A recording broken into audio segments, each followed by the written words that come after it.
Hello, everyone, and welcome to today's exciting D&D celebration broadcast of Outlaws and Obelisks Slow Down Showdown.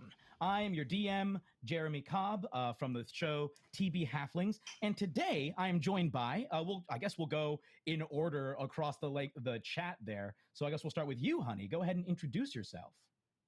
Hello, I'm Honey, aka HoneyandDice, and that's who I am.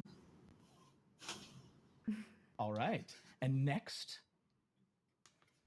Hi, I'm Izza, or Evil Clever Dog. I'm a cosplayer, designer, and TTRPG streamer, and I am super excited to be here playing with all of you. Yes, and of course, next to Izza...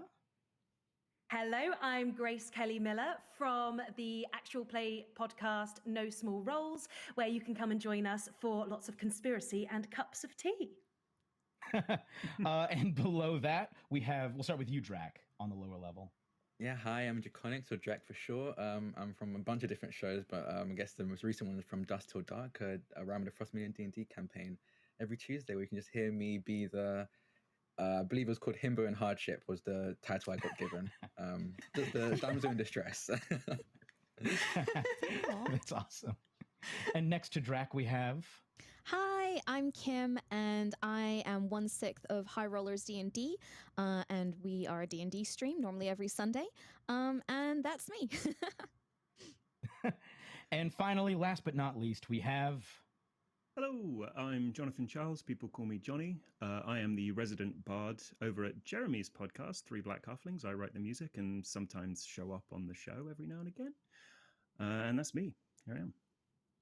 All right, and we are going to go ahead and jump in. I will give a brief introduction of the world, just so everybody kind of is on the same page here. We are in the land of Utarum. It's a land of deserts, mountains, brushlands, and weirdness.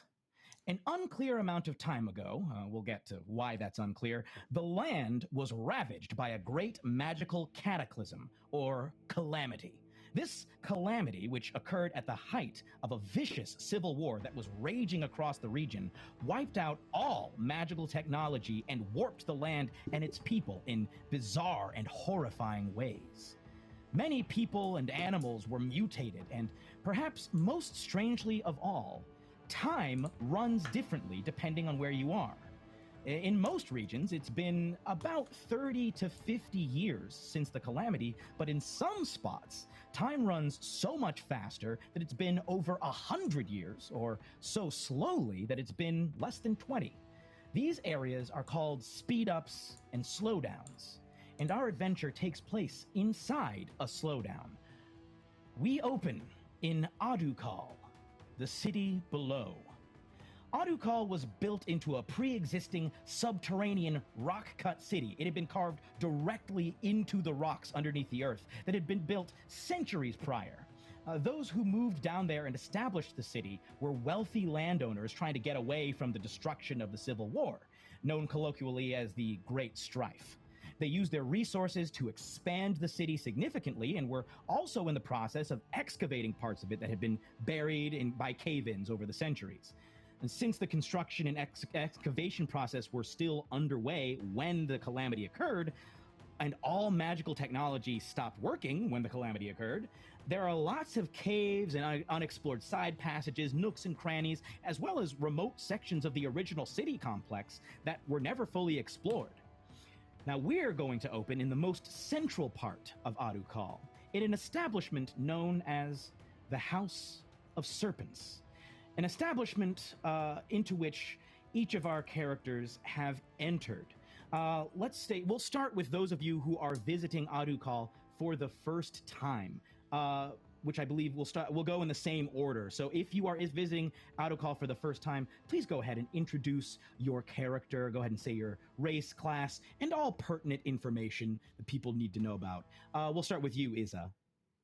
Okay, I'm playing Zavine. She is a half-orc technology wizard.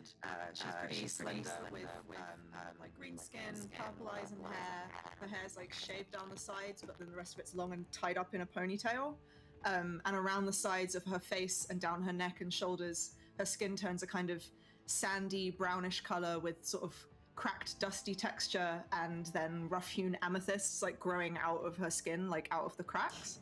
And she wears a colorful embroidered kaftan, baggy trousers, and sturdy boots covered in sand dust, with a large coat over the top. And this coat is like bright orange in color with gold and green embroidered trim, and it's definitely too big for her. It's always slipping down over her shoulder, which makes the gems growing out of her arms and shoulders visible. And she would be holding a staff made from dark gold metal. At the top of the staff is a sphere with circular strips sort of suspended and slowly rotating around it. It sort of looks like the structure of like an orrery sphere. And at her side, almost all times, is a small bipedal dinosaur, a little Coelophysis colored green with red strips down his head and back, and little tufts of feathers. And his name is Apep. And accompanying Apep and Zavine, we have Drak. Could you describe your character, please? Yeah, so my character is Carfe. He is a artificer armorer warforged. He stands about 6'1", rather tall.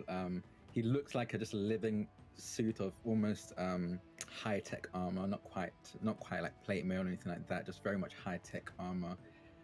For the region we're in anyway.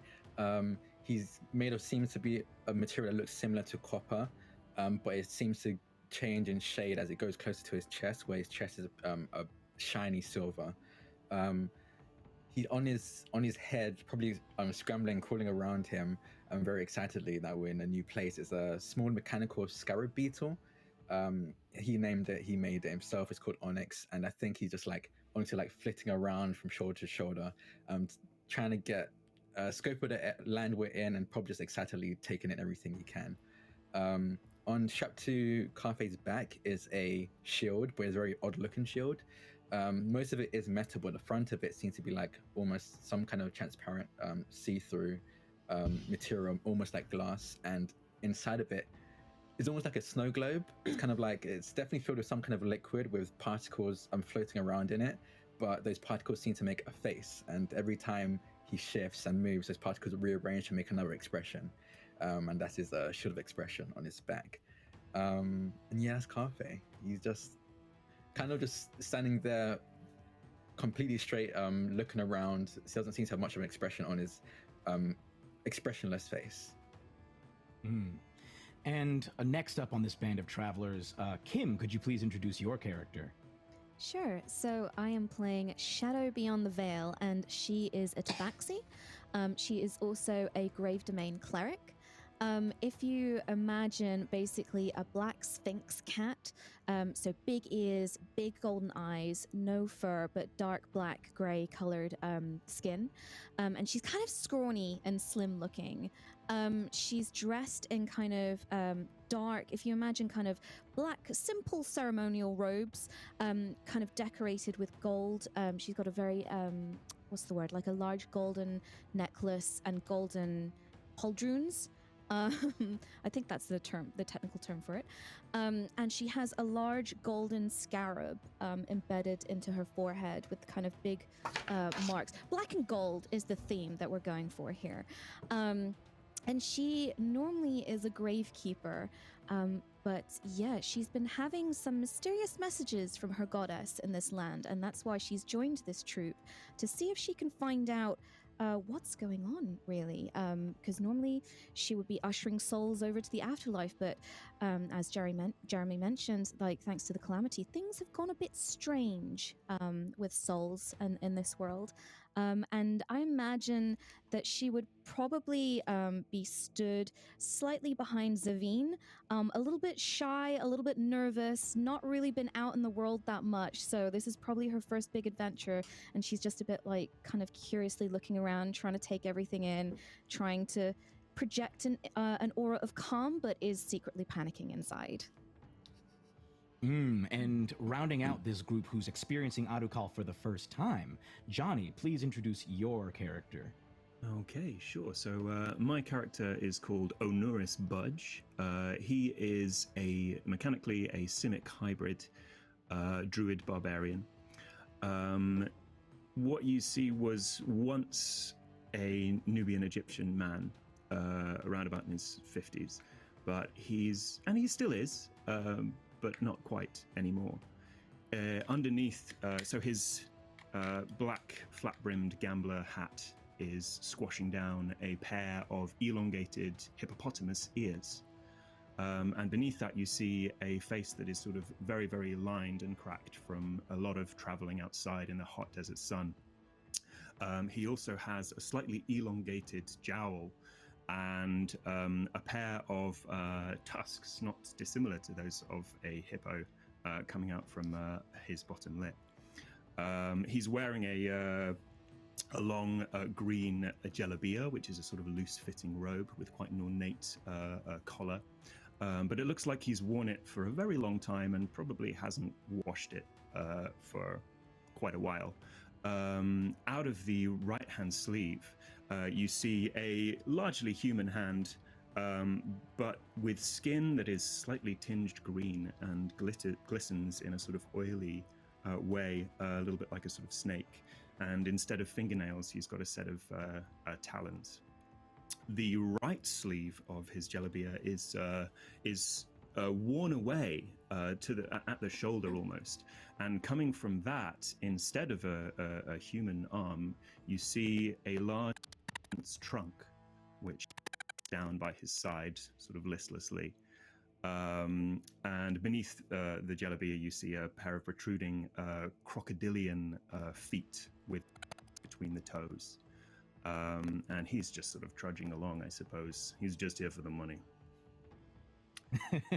And there's going to be a lot of money to be had. All of you were gathered by a man named Gohar Spears, who told you that in this city, there's an individual who is apparently hoarding large amounts of tech from the past. Now, pre-Calamity, Utaram was a very advanced, very Afrofuturist society. Like mech suits were not at all uncommon, huge airships, all sorts of incredibly powerful technology. But since the Calamity, all of that is pretty much wasted away into ruin. All of it stopped working. But this person apparently has a huge hoard of pre-Calamity tech that is apparently not in working order, but could get there with, if you get the right person with the right tools and know-how.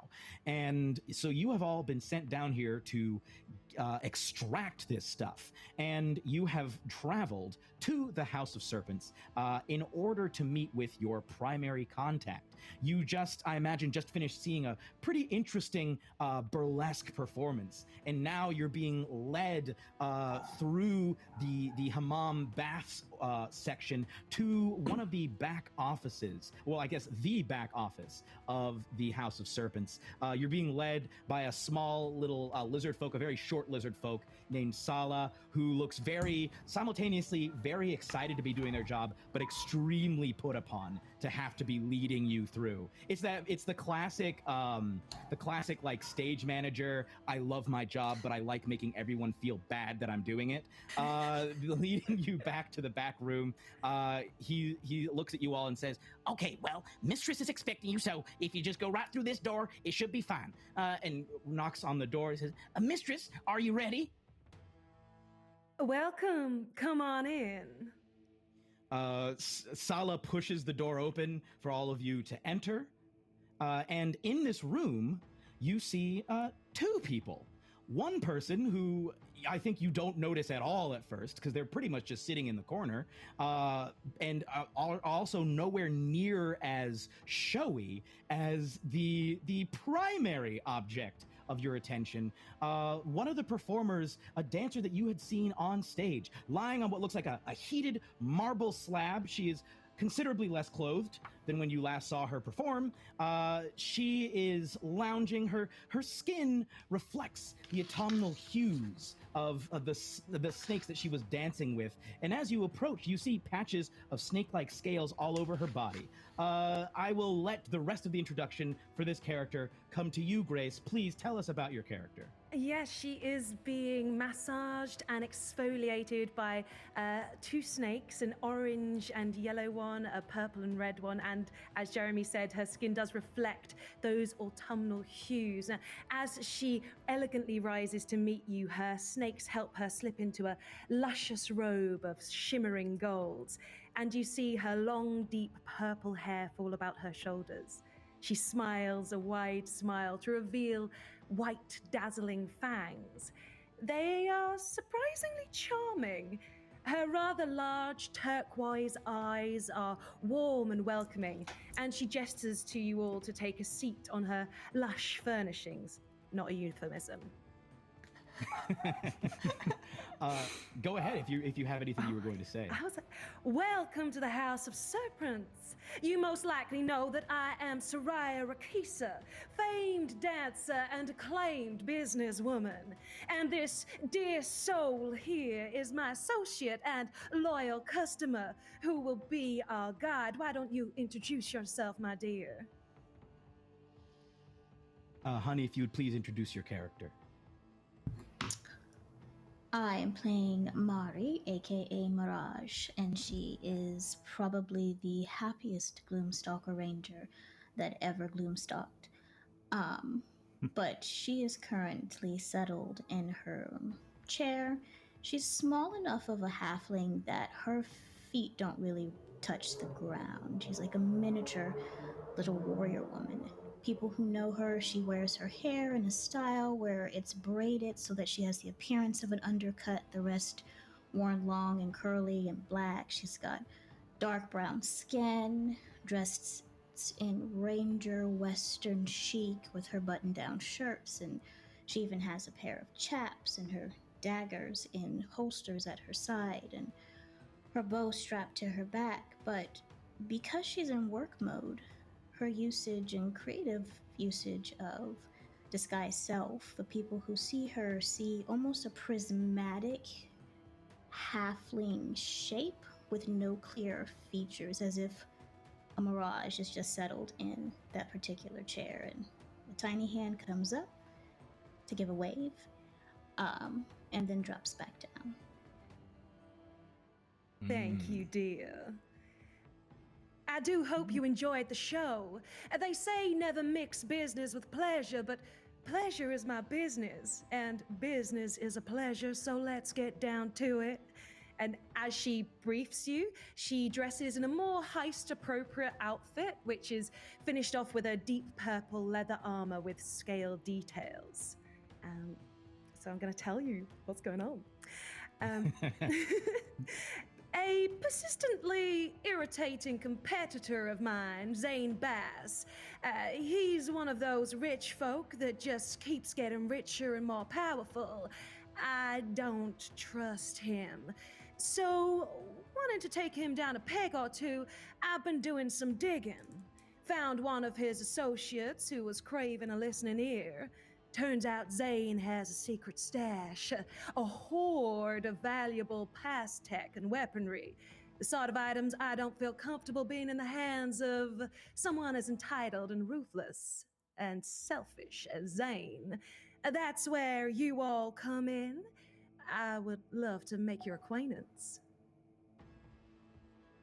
Hello, yes, I'm Carfe, and this tech, do you have any other information on it? It intrigues me. Well, I'm glad you're intrigued. You see, I believe there is going to be some weaponry involved in this past tech. It's going to be quite a hoard. It is going to be something quite dangerous to try and get a hold of. I think it's going to be worth a pretty penny or a pretty magic dust, you know.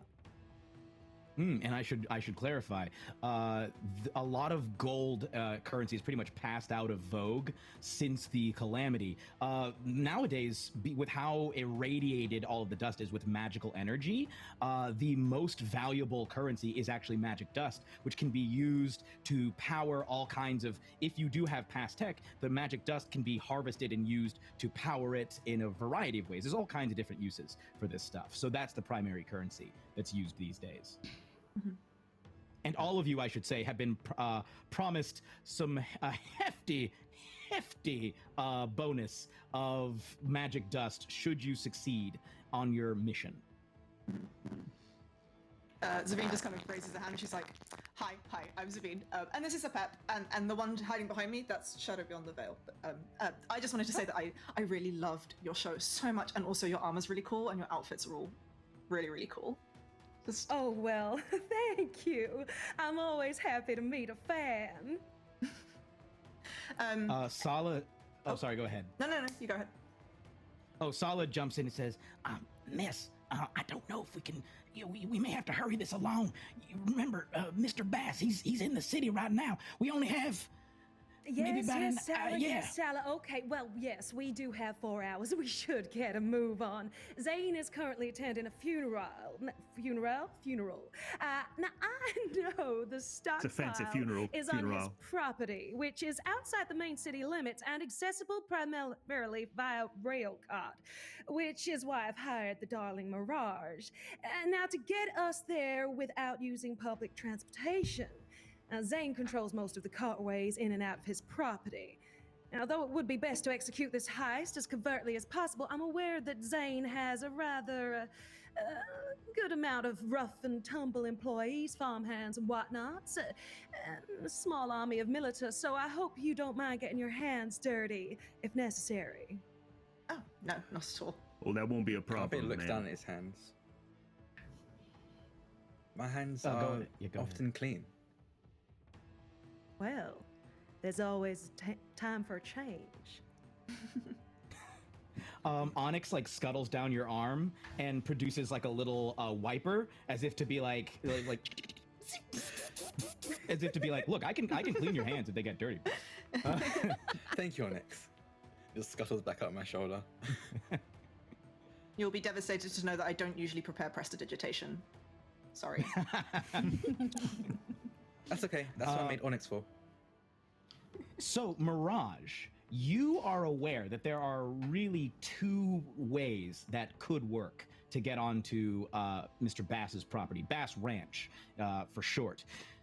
Option 1 is to take back ways. You've, of course, explored Adukal and the ruins surrounding it more than just about anybody else. So you know that there are back ways that you could take, little crannies, holes and whatnot, that you could sneak all around, completely avoiding all cartways, and get onto the property. However, that'll take a full 90 minutes each way. And so even though you have a lower risk of being seen, you have a greater risk of running out of time. I think you would have already, Soraya would have informed you that you really only have about a 4-hour window in which to pull this off, because Zane Bass is currently in town at a funeral. A very prominent member of the community, Idris Plenty, just died. And so he's attending that funeral. He's got a lot of his entourage with him. So the guard, the security will be a little bit lighter right now. However, option 2, that's option 1. Option 2 is to use your knowledge of this to find one of the cart tracks. Of course, you know where these are. There are some of the cart tracks that had been being built when the calamity happened that were unfinished and are therefore unused. And you could use one of those carts, because they don't have full railway cars. It's more like the classic Indiana Jones and the Temple of Doom cart chase, or like Donkey Kong, where you're just sitting in a railway cart that just trundles along. You could take one of those and ride that onto the property, which only takes 30 minutes each way. However, it does increase risk of being seen if someone happens to be monitoring the tracks. You would have to talk or potentially fight your way past people, but it's really a trade-off. You'd have a lot more time to pull off the heist, but you have an increased chance of being seen by ranch hands. Which would you prefer to use? Which way would you prefer to take people? I'd go fast and furious. Mm-hmm. Get in, get out. Let's do it. Mirage gives everyone kind of like a once-over, considering size and speed and so on. Probably thinks about all the different ways that they could get caught, more so in the I am not very stealthy. I clink whenever I move. Yes, and so it's like, while I could get in and I could get out very easily, I don't believe I will be able to do that because this one makes such a pleasing but clanky noise every time the elbow moves. Clank, clank, And- clank. I'm not sure about this one. I think this arm is amazing with the trunk, but I don't know if it makes a sound, and that's completely blows our cover. So, we can take the carts, but if we are caught, then nobody gets anything. But that is the way I would go. Time is of the issue. Cart does sound fun. I trust you. All right. Is everybody in agreement? Yes. I'd say so.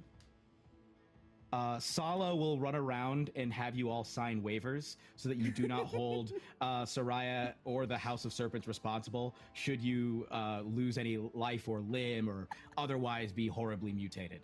Excuse me, do you have a form for my scarab beetle, Onyx? I believe he also deserves to be signing a waiver. I came prepared. Pulls out a very tiny little clipboard and holds it up. And you just see a tiny pen come out of like the antenna of the scarab beetle, just signed his signature on it. He also produces a medium-sized clipboard for a pep in case, Oh my God, I was in gonna case he ask. needs to sign. Yeah. Zavine just like covers his little like claws in ink, and he just like stamps it. Awesome.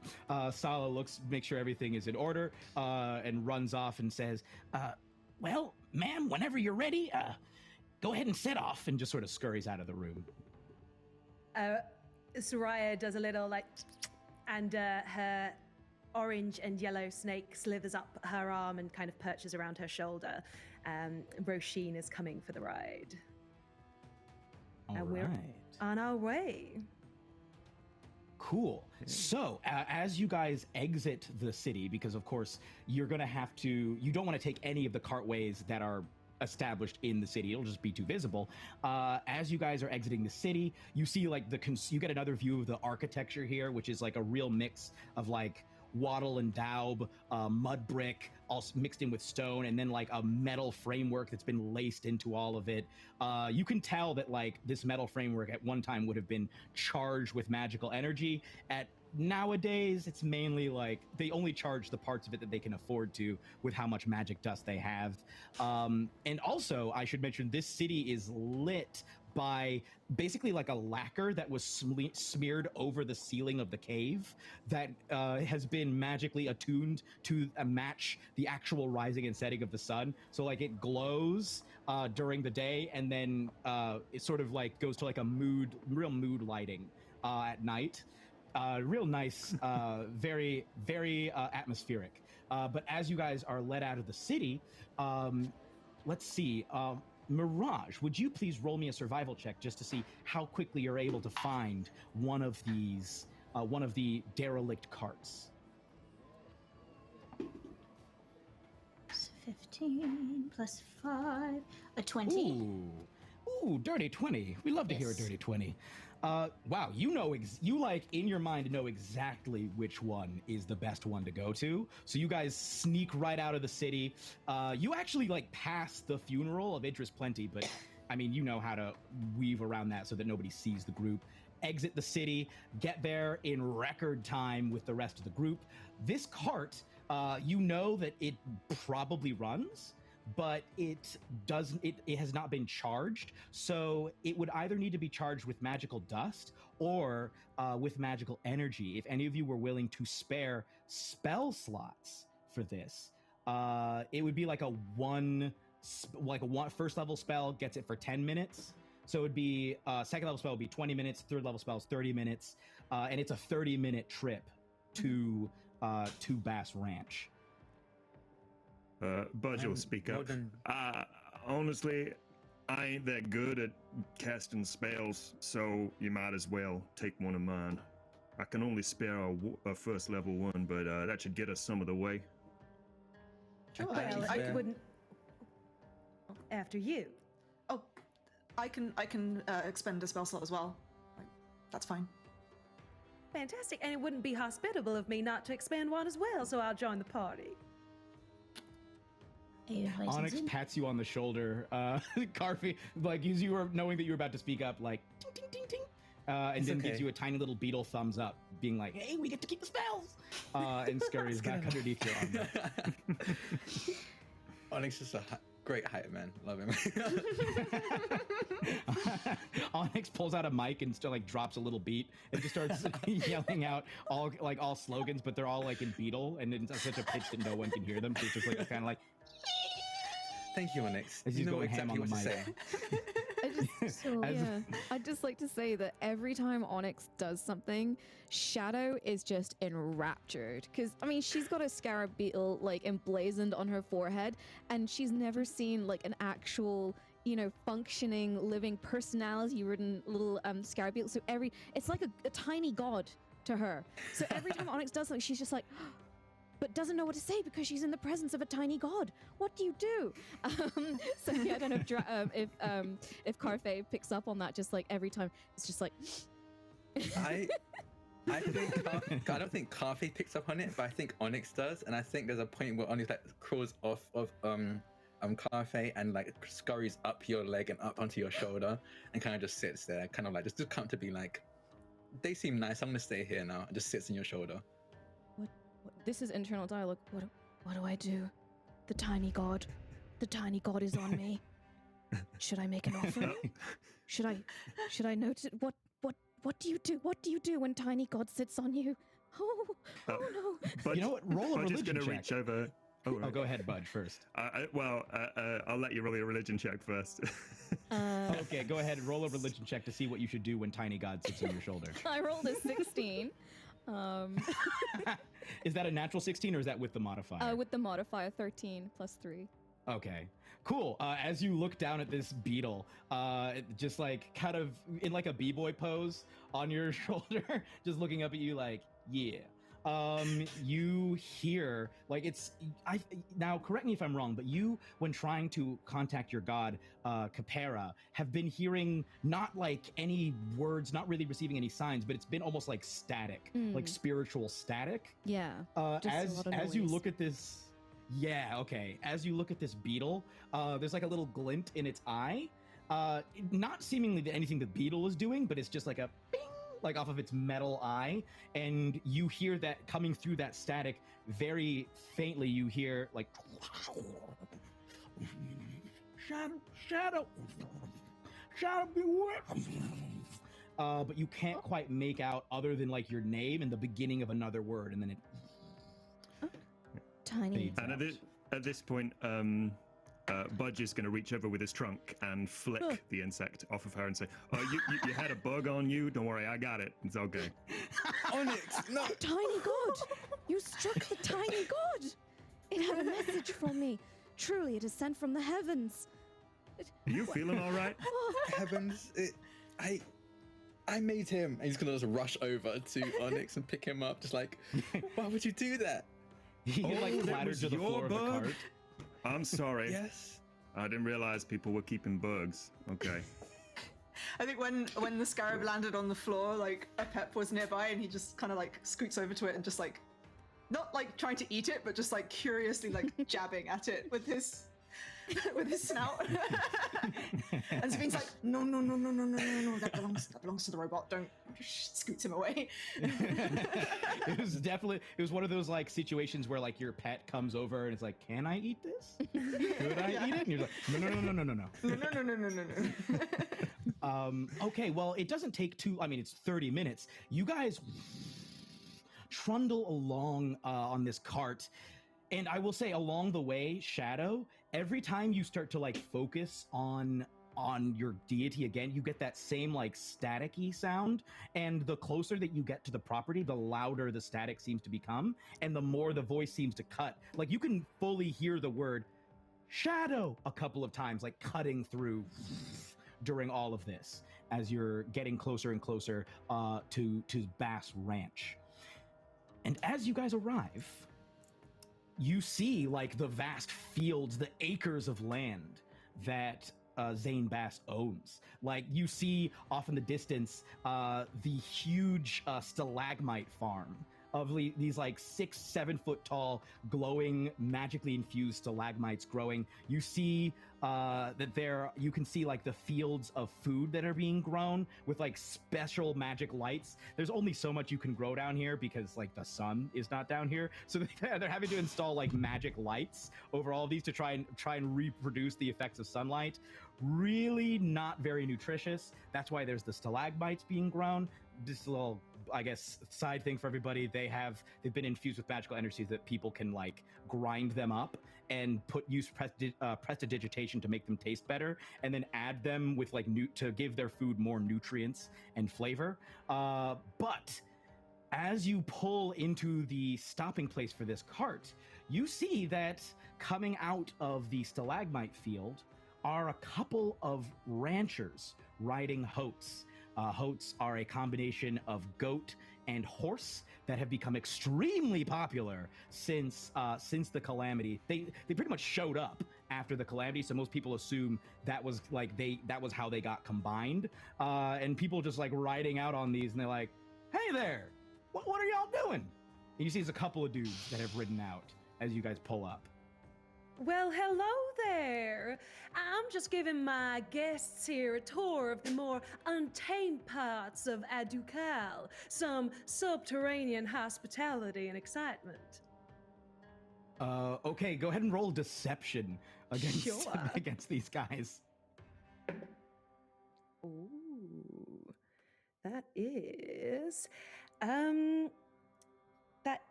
a 37. A 37? What? How did you get a 37? Good lord. No, it's a 27. Max. Okay, still a 27 is very, very good. Sorry. And they cannot beat that.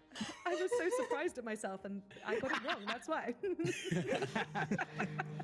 Damn it, Jim, I'm an actress, not a mathematician.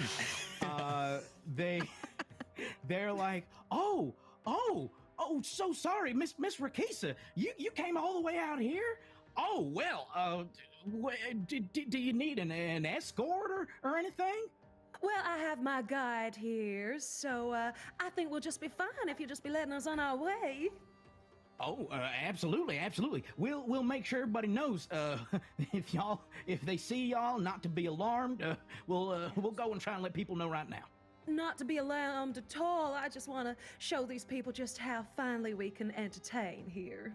Right. And Mr. Bass approved this, right? Oh, of course. Yeah, I saw him on the way to the funeral. Oh, it's such a sad day. I wouldn't go, he seems very upset. I wouldn't go making sure you get in contact with him or anything like that because, he's having such a hard day. Roll one more deception check. I'll give you advantage because of how much you crushed your first one, but I doubt you'll need it. Just to make sure this second lie goes through.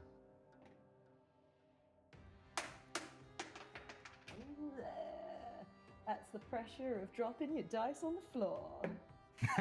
Okay, there we go. That is a 25. Yep. Okay. Yeah. They're like, oh yeah. All right. They just decide to take this woman's word over their their actual employer. Just like, of course, you're a celebrity, so we see no reason to think you would lie. And they just ride off back into the stalagmites, letting everybody know that not only that you're there, but that not to bother you. There we go. Smoothly does it.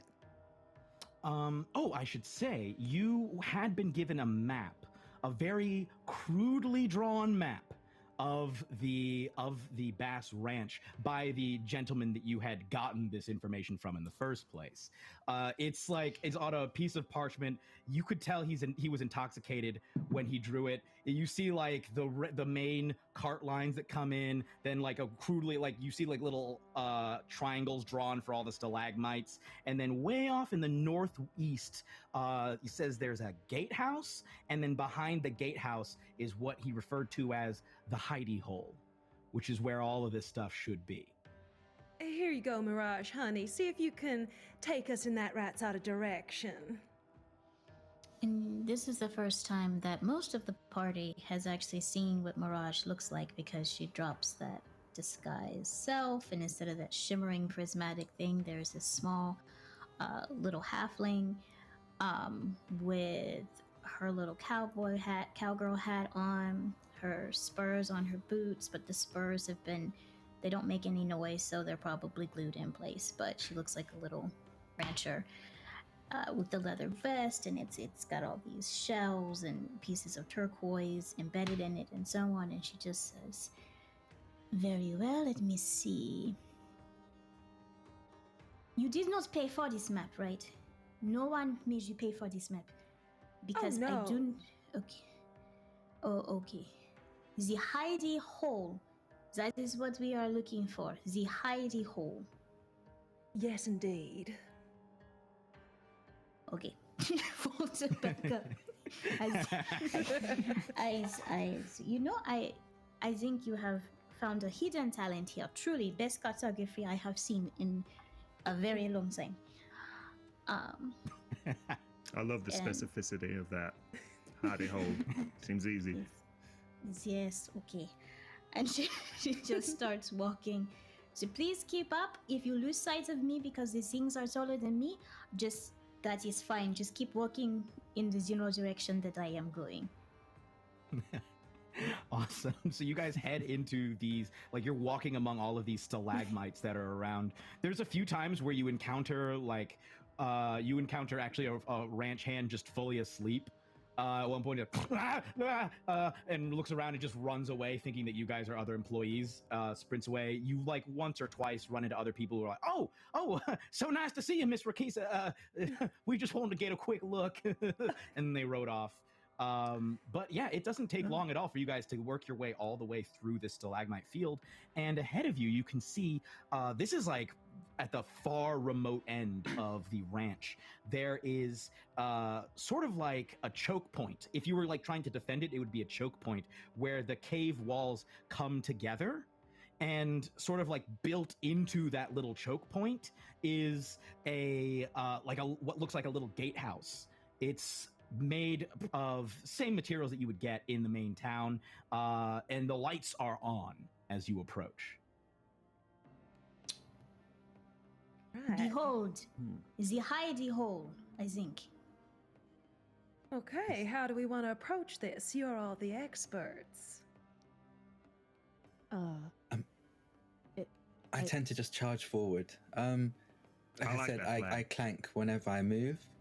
So stealth never has been my strong suit. Okay, that's an option. Mm-hmm. I like would it. like to clarify that I'm an expert in grave keeping and administering rites after death.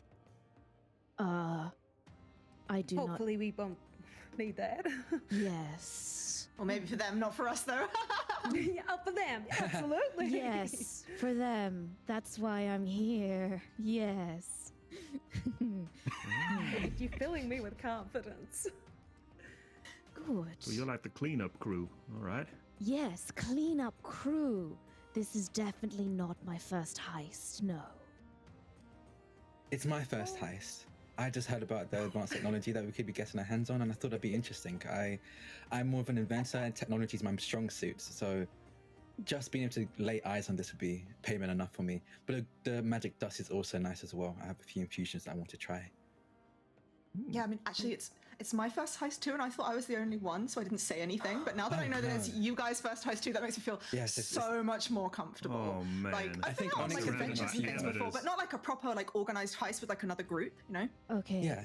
Yeah, now that Savine has said that, I am going to clarify this is my first heist as well. Oh my goodness. Yes. I thought that was obvious. If it makes it any better, Onyx has been on multiple heists before. And just like points out a little beetle. Onyx starts flexing. You see, Mirage has a moment where when she has her Mirage up, there's natural glitching, but almost she seems to be glitching for a moment as she's like, and she looks over to Soraya. I am sorry. We are not guiding professionals. We are guiding amateurs. This is amateur hour on the richest person, one of the richest persons that lives outside. I like to be able to come back here because they have the baby hots, the hotlings. If I cannot come here because I have murdered multiple people in self-defense, I will not be able to play with the baby hotlings. Now, hold your hots now. You are working with at least one professional, all right? Okay, all right. I didn't realize either. I'm just as shocked as you are. Now listen, you with the technology, do you got anything that might help us in this sticky situation? We got to get in that place. Getting in? No. Most of my technology is very much combat based. At least the ones I brought. Well, that could be fun. Who else wants to go in guns blazing? I can teleport myself inside, but no one else. Oh, so you could do some scouting for us? Oh, maybe. I've also got a Pep. He's pretty good at scouting. He used to go out and scout for me. A Pep like perks up and gets like real excited. Yeah, at the like, opportunity, like starts dancing in place, going to from little foot to foot, just like. What do you do? Are you planning to? Sorry, go ahead. No, that sounds like we've got the startings of a plan. If we've got somebody to go in and get the lay of the land. We could, we could send a Pep in, and I can like see through his eyes, and we could like, we could do that. Or like, I mean, I could go in too, but then I'd be by myself, and I can teleport him out of danger, you know. Let's go with sending him in first, perhaps, if everybody else is okay with that. Yeah, most of the dinosaurs are extinct anyway, so what's one more? Oh. What? Pragmatic, Mr. Birch. The brutality, the brutal callousness. You love it. So are you going to teleport a Pep in there, Zavine? Because I can bump him in and out, you know. Yeah, okay, cool. He's like getting ready. It's like a real like, okay, I'm ready. Just like getting, he's just like he's about remember, to start. just how we practiced when we used to like go out, on the caravans together, like just like old times. Yeah. And he's like, All right, go ahead and are you going to teleport him in and then see through his eyes? Yeah, that's the idea. So she'll reach out her hand to whoever's closest to her, which might be Shadow if Shadow is still kind of like sticking to like just standing behind Zavine. I'm definitely sticking with the big lady, yes. She's not that big. You're bigger than me. So she just like reaches her hand out and puts it on your shoulder, and she's like, yeah, I kind of go like deaf and blind when this happens, so I need to like not fall over. Is that okay? Is that cool? I should have asked first. I'm sorry. Yes. I will prepare bandages in case you fall and hit your head. Thanks. Wow. But also hopefully you won't let me fall, because I'm holding on to you. I will do my best. Thanks. Okay. And she goes like, you got this, buddy. And then snaps her fingers, and the Pep kind of like, sort of like shifts, like kind of warps in the air, and then she sends him inside the building. Hopefully somewhere, if she can see somewhere where there's sort of like a table, like through a window, if she can see like a table or something like that, it can be like slightly hidden underneath or behind something when he arrives. Yeah. He in there underneath, we'll say like underneath one of the various tables that they have. As he looks around, you can see through his eyes. This looks like it's real fluorescent type lighting, like kind of like, and it feels very office-like. As he like sneaks around, he sees there's only like 2 people in here, and they're having like a conversation like, nah, bro, I'm telling you, the hosts existed pre-Cataclysm. I heard all about it, dude. It was a whole mishap. Like, bro, what are you talking about? That's not even possible. They can't mate. You can't have a hybrid. And like, he looks, and at the far end of the room beyond those 2 who are arguing, there's like a cabinet that's partly ajar next to a much, much older than the rest of this room, a stone, like a beautifully carved stone door. the stone door has a much like a, sort of a past tech pad next to it with like keys and numbers and stuff. But on it, excuse me, a screen and numbers. There's not like physical keys. But it looks like a pad that you might need to type stuff into. There's the door. There's the two people, and the rest are like there's a bunch of files. Like as he's walking around the room, can you roll a stealth check for him? Because him just being in here and looking is one thing, but like, he can see all this just from his original position. But if he's going to explore, then he needs to roll a stealth check. I don't know how to do this because I'm using the dice roller on D&D Beyond. Just roll a d20, and then I will add his stats. I'll just add like we'll say that he has a plus two to. So, yeah. Oh, okay, great. Yeah, that's what I was going to add. Come on, baby. Oh no, he did bad. He got a 4. No, he got a 5. Oh my goodness. Okay, he starts to walk out. He looks over as he's walking along, sees among these filing cabinets, one of them is partially open, and one of them has Soraya Rakisa on it, like the name Soraya Rakisa. It appears that that Zane Bass has a file on her, and he lets out like a and then the two people immediately like turn their heads to see. Immediately bamps him out. You see them both like look, and then and he's just gone. Yeah. So he goes like ah! And then like turns to look at them just as Zavine just like snaps her fingers again, and he like and disappears and reappears next to her. Awesome. So they probably do see him, but it's just like there's like they locked eyes. It was a full lock eyes. Dinosaur in the air. Yeah. And then she like snaps herself out of the like familiar vision, and she's like, "Oh, okay. God, it went a bit wrong at the end there, but there's only 2 people in there.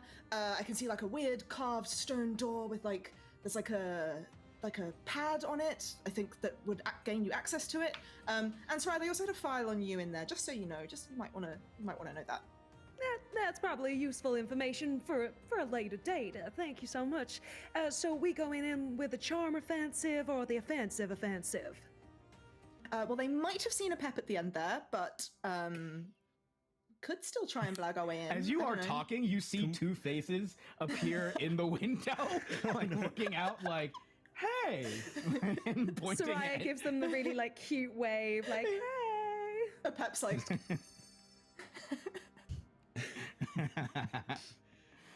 Yeah, but they're like, "What are you?" One comes over. In fact, actually, to determine what race these people are, we're going to do something fun that I like to do in my games. We're going to roll on the race chart. Now, Zavine, since you saw them first, I will have you roll. I'll have you roll for the first one. I need you to roll me a D12 and a D4, and tell me what's on the D12 and then what's on the D4. Okay. So the D12 is an 8, and then the D4 is a 2. Okay. Let's see. Who wants to roll for the other race of the person who comes out? Because that's 1. I'll roll. Okay, cool. Please go ahead and roll for the race of the other person. A D12 and then a D4. A 12 and a 4. Okay, roll 2 more D12s and 2 more D4s. Ooh, okay. 11 and a 2, and then a 11 again, and a 1. Okay, so you see that a satyr and a half gnoll, half owl folk have emerged from this. The gnoll full hyena long neck with the spots, but all like you have like a little beak at the instead of like a snout. Just like a weirdly shaped face for a hyena, and then there are paws at the end of these like winged arms with these unnaturally big owl eyes. As they both step out, both dressed in the same sort of like rancher outfit that you've seen on the other employees, and they're like, "Excuse us, what are y'all supposed to be here? Y'all may be trespassing. Hey, aren't you Soraya Rakisa?" Why, that's me, and I have absolute reason to be here. And I'm gonna cast Charm Person on both of them. Ooh, okay. Is that do you count? It's a is it wisdom second level? save. Okay. So I need to Are cast you... it at second level. Okay, cool. Wisdom save from both of them. Yeah. And what's the DC? 16. Okay, so you see that the satyr is immediately like, huh, so good to see you. The other one is like, wait a minute, and points at everybody else, the half gnoll, half owl folk, completely unconvinced, just looking at everybody else like, nah, something's not right here. Something's not right. Oh, we're just I'm gonna have to friends. ask She's y'all showing to us leave, around. please. I'm actually here to check up on the technology being used here. I basically the engineer of this place. I've been recently hired. Can I take a look? I don't think your boss would be very happy if you delay us. Roll deception. Oh, wait, my deception's not great. That's a I think that's a 17. Let me check. It beats him because he got a 15. He looks at the pair 17. of you. He looks at all of you. He's like, okay, and who are these people? Pointing at the rest of the motley. They're my associates. I actually have a lot of tools that need to be make sure they work in order, and they help me out with that. So you're going to keep delaying us, or can we get to work?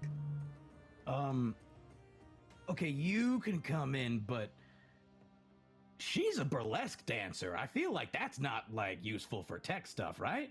It's wait, never wait, too wait. late to expand your skill set. Wait a minute. She contains multitudes. Okay, whoever wants to can roll. We'll say whoever wants to can roll a persuasion check, and everybody else by jumping in is giving them the help action, so you'll have advantage on this. Okay.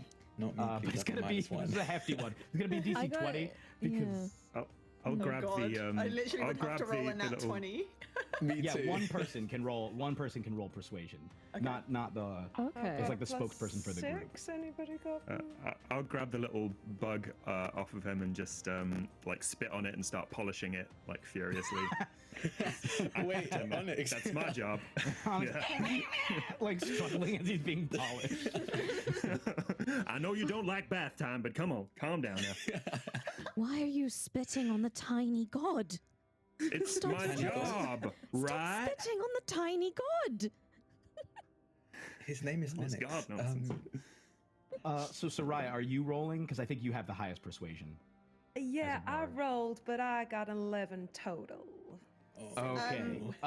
This individual's like, all right, the rest of you are gonna have to wait out here with me. And he's like, you could go in with my associate, and he just stands there. The other one's like, oh, come on, man, we can let him in. He's like, bro, I'm telling you, this does not make sense. I'm keeping him out here. Okay, I'm not making them leave. They can stay, but my eye will be on all of you. And these huge owl eyes just blink at you as Garfi, you are led into this gatehouse by the satyr. Yes, I'm meant to be checking the door. I believe there's a door with a almost old tech keypad on it. Not many people know how to work those things, so I'm here to make sure that's working order. Oh, okay, yeah, absolutely. Here, it's right here at the end. He leads Thank you you. down. You see the pad there. And I'm going to I want to start like fiddling with the pad and just start talking just absolute nonsense. Like, so do you have any other engineers here that can work with me? Do you know your way around tools? I'm probably gonna need help. I'm holding this. Could you hold this for me real quick? And like gets out of talking and just tells him to like hold a spanner or something. Oh, to keep yeah, he's just bolt in holding onto place. it. Great, thank Happy you. to be helpful. Why is your friend so uptight? This would be a Oh, lot you more know. helpful if my friends were here to help me out. Nah, he's had a stick up his butt ever since he stopped smoking shisha. It's Shisha. You know, quitting was a real challenge.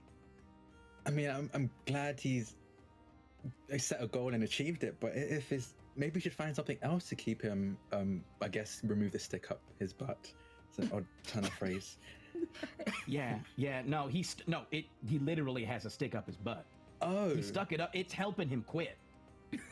It's some of the past tech we have here. It actually emits a pulse that removes your impulses, your addictions, but you have to keep it up there.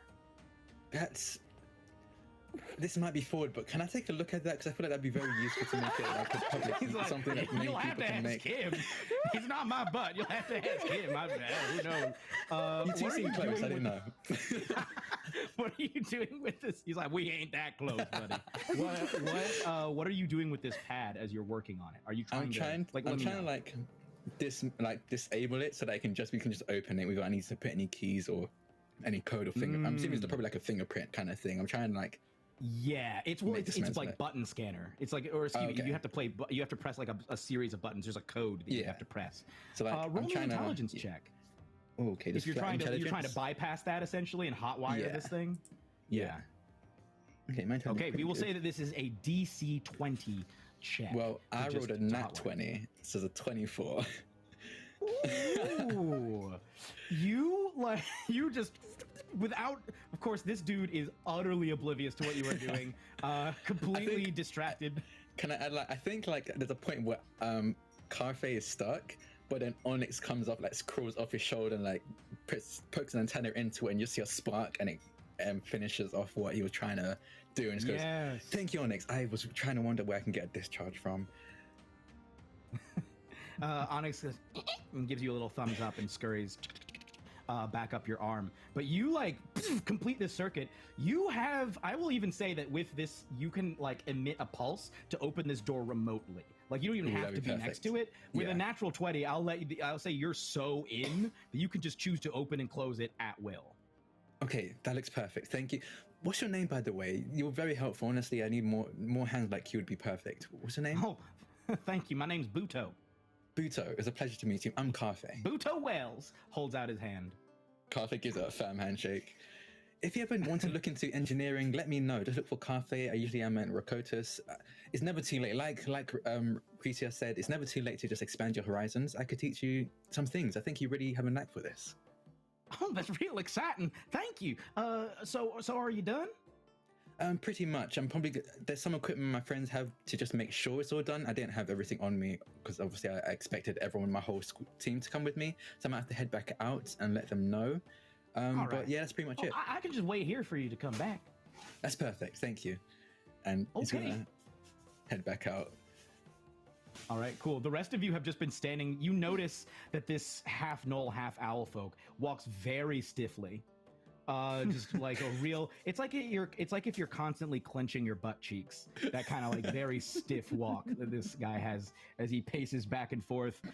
His hand just sort of resting lightly on. You see he carries 2 revolvers as he's just sort of walking back and forth, looking at you all.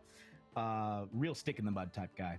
Zavine has been trying to get him to talk, being like, so how long have you worked here? Do you like working here? Do you like your friend over there? Is he your friend or are you just co-workers? Just like pestering him with questions constantly in the hopes he'll get distracted and someone can slip away, which obviously doesn't happen. You can try and slip by.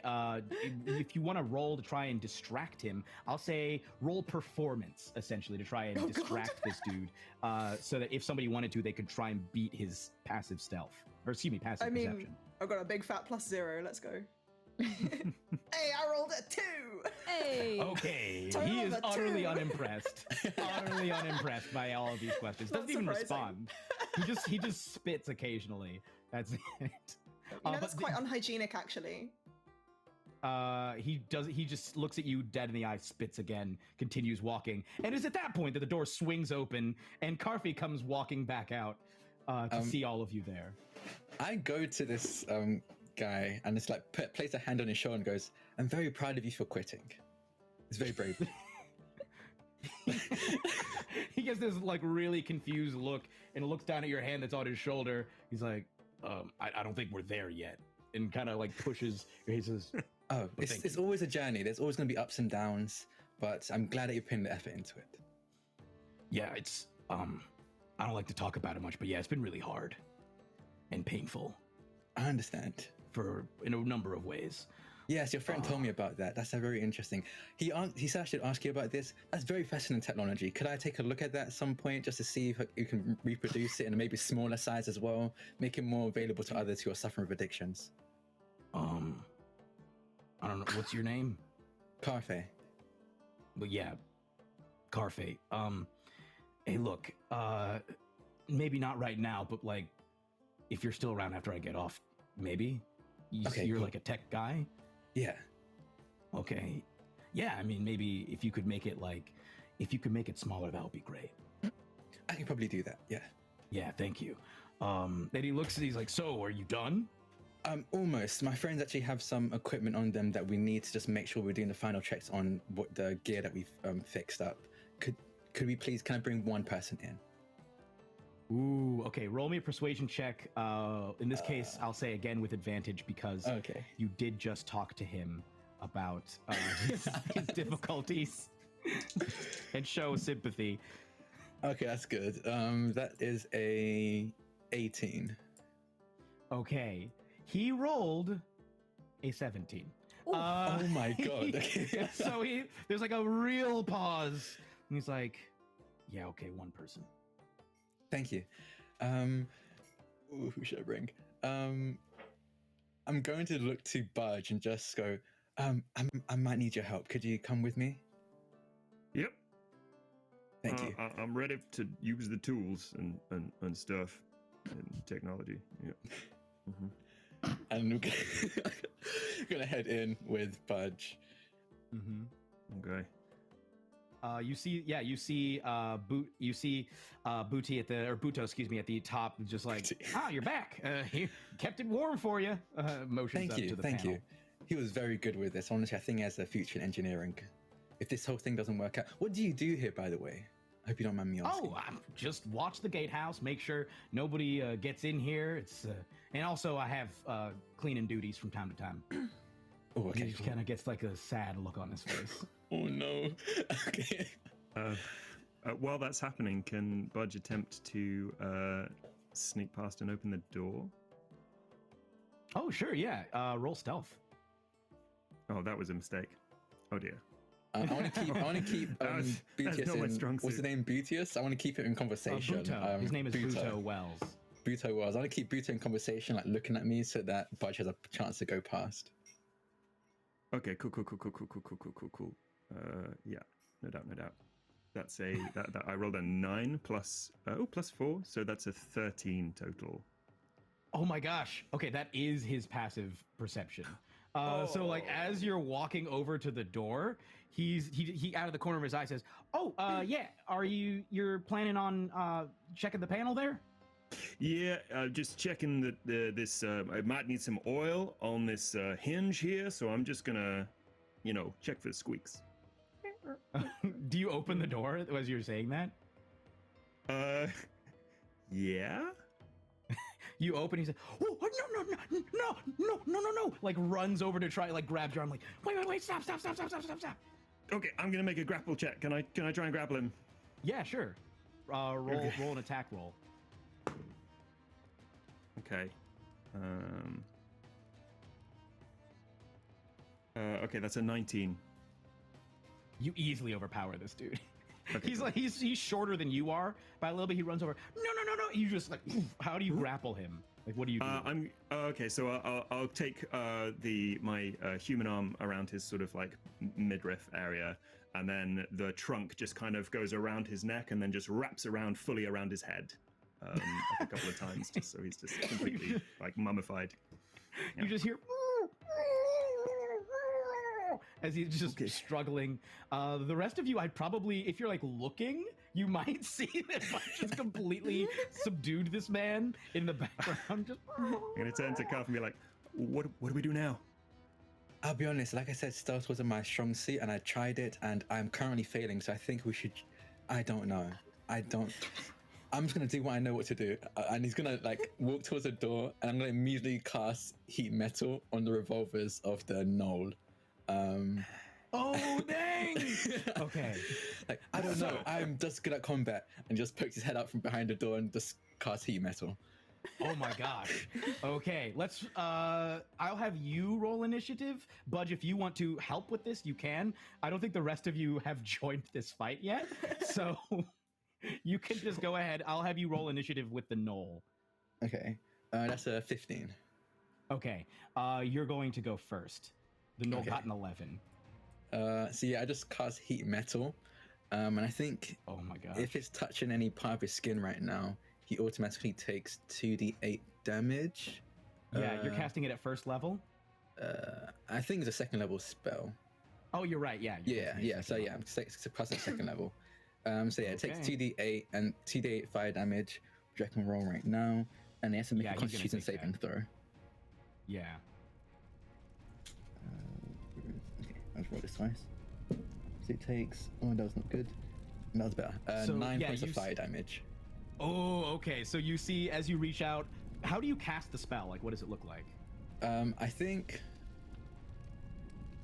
you see this Onyx kind of scuttle. Like the moment Carface says that he's gonna go into like almost combat mode, you see that his eyes, they will glow like just a light, like a white, but they switch over almost like a lens flipped over on them to a red, and you see Onyx go onto his head and almost attach itself to his head, and from the antennas he's almost invisible. You definitely can't see it, but if you could see into the infrared, for example, you see something of infrared hit the revolvers of this null, half null, and start that's heating it up. Okay, so they heat up like white hot, just out of nowhere, and this guy, you see like it's getting to the point where like it's melting through their holsters and like the belt, and he's like, he failed the he can't drop them because he's not even holding them, so he has to take his belt off, but he doesn't have time for that. I guess on his turn that's what he's gonna try and do, or he's gonna try and grab them and try and he's gonna just throw them off. The rest of you see that this knoll is now partially burned, very badly burned, I should say, as well. You get the sense this dude is not the most tough guy, and that like it's unlikely that Zane Bass has tons and tons of really tough dudes. It's just that he has a lot of dudes. This guy's like very hurt. If you wish to continue attacking him, he uses his turn to take off his belt and throw. There's like an audible like sound as these things are like taken off of him. You think maybe some feathers and fur went with it as he throws them onto the ground, just and is slapping at his sides. I think did they see me do this, or was that back to me? He didn't see you do it. He just like started screaming and is like, he probably would have whirled around and seen you there with red eyes and been like, hey! But he's also in a whole lot of pain, so he's not really responding coherently right now. I want to see if the I rest can of you twist also this. do see this man partially lit on fire. Aren't you gonna help your colleague there? He looks like he's in quite a sticky situation. You say that to the guy who just got burned, or the guy who's to the guy who's completely with wrapped us, to be like, go help him, and we'll all go in I that did it to the guy direction that's too. with you. Yeah, the knoll is the you guy did? who's with you. Yeah, I did it to the guy with you. Sorry. Yeah, I kind of poked my Oh my head goodness, out. you're on fire. So it's just like, oh, cool, we're doing this. That's way better. Cool. If you want to try and end this here, Carfe, you can. It's your turn. I'm just gonna hold heat metal and use my bonus action to do it again. I mean, he threw it off actually, so I can't. I'm gonna try and spin and be like, okay, no, I thought this was gonna happen. I might need the rest of the group because I kind of messed up with the door. It's sending out infrared signals all over the place and heating up all the metal around. Honestly, if you don't want I'm that gonna to tell happen you again, right you probably now, should let everyone in. this route is probably not going to work. You just seriously, severely burned this man. Okay. You also have Budge is holding and like suffocating his fellow. That is true. He's very much an eyeline. Yeah. Okay. Okay. In that case, You've chosen violence. I'm informing you that you have officially. I chose violence. Okay. Okay. I think I'm gonna have Onyx finish it off. I think from Onyx's antenna, you see him shoot at projectiles as I use an ability that I need to check real quick. Give me a sec. I think it's called Force Strike. You just see like from his the antennas that are now like attached to Carfe, Onyx lets out a blast of a wall of force to hit this, to hopefully finish off this guy. Dang. What's this called? Force Strike. Oh, Force Strike. I can't even find this on here. Okay, it's on so my homunculus. Homunculus can. Okay, cool. Attack. Yeah, what's he gonna? Yeah. What is it? Is it an attack roll? Yeah. Does a 15 hit? It does. This guy, okay. This guy's exactly 15 AC. Perfect. That is 6 force damage. Okay, you. He had 2 HP left. Oh, okay. You blast him with 6 force damage. How does he die? Describe for me how this man perishes. Can it not be a death? Can You it be want like it to a be knockout? non-lethal? Yeah, non-lethal. Yeah, you can just knock him right out. Yeah, I think just like a wall of force, like basically gives him a real bad concussion. As a wall of force hits him across the head, and he kind of like snaps his head back and just passes out from the whiplash. Okay. Poof, he falls to the ground. The way is clear. I mean, there aren't any ranchers in the immediate vicinity who would have heard that. You know, it's probably only a matter of time before some show up, but the way is clear. I was like, I'm very sorry. I tried to go the deception and stealth route, but I quickly began to flounder. So I switched it's clear we should have just done this from the start, she says as she casts Mold Earth and just kind of like tries to cover up his body a little bit. Not like covering his head so he'll suffocate, but just like camouflaging the body, just like the ground shifts around him to like cover it. As you do that, you just notice that there's like it's you only see it for like a brief second, but there's like a stick like between his legs that you hadn't seen before that just like a metal stick that just gets covered up. Yeah, he's out.